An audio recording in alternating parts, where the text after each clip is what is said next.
It's been 35 years, and I still regret leaving. I don't know why I'm posting this, but I have to get this off my chest. I, 60, got married young at 18.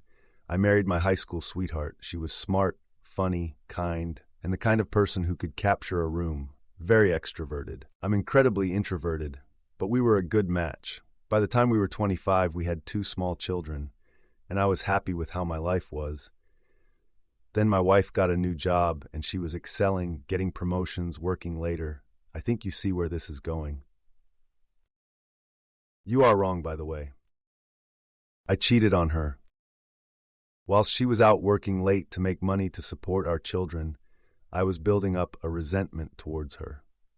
She wasn't home to make dinner, and I never bothered to learn to cook. Washing would pile up for a few days because I didn't do it, and I was doing the school run because she was at work. But I never voiced how I felt. And every day my beautiful wife would come home, I would put a front on and pretend everything was fine when it wasn't.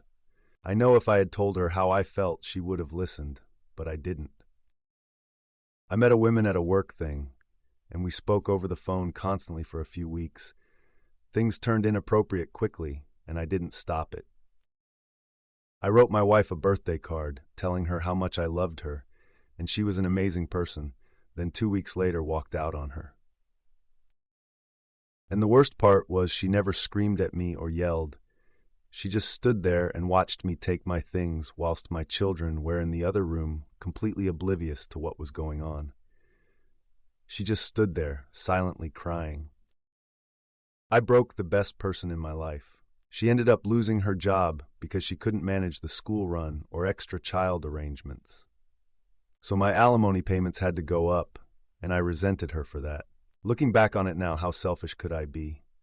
The women who I betrayed and was now single-handedly raising my children needed more money to care for them.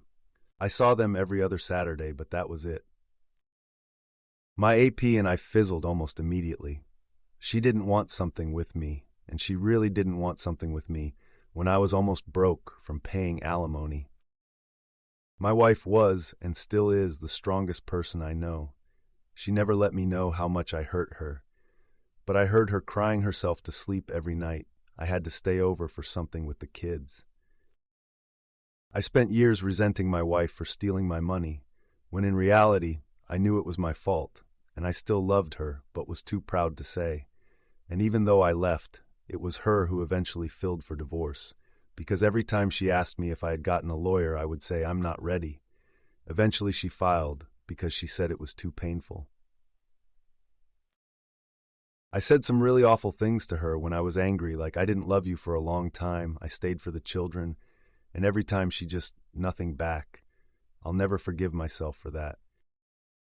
She wanted to try make it work. She fought for me every day for months, and I wasn't interested. She loved me, even when I hated her. Then she met Mark. He was older, wiser, and he loved her the way I should have loved her. He was and is a good man to her and my children. Watching someone else love the person you were supposed to love forever is quite possibly the worst thing I've ever had to do. I blurted out, "I love you" to her 2 weeks before her wedding, and she looked at me and said, "Then you should have fought for me, because I would have loved you forever if you'd let me." On the day of her wedding, I sat outside the church in my car, telling myself I would object the wedding, but I didn't. That was 30 years ago, and seeing that written in front of me now is just as painful as it was hearing it all those years ago. Having to watch her with him all these years has been my punishment, and I've had the odd relationship, but nothing serious. I will never forgive myself for what I did.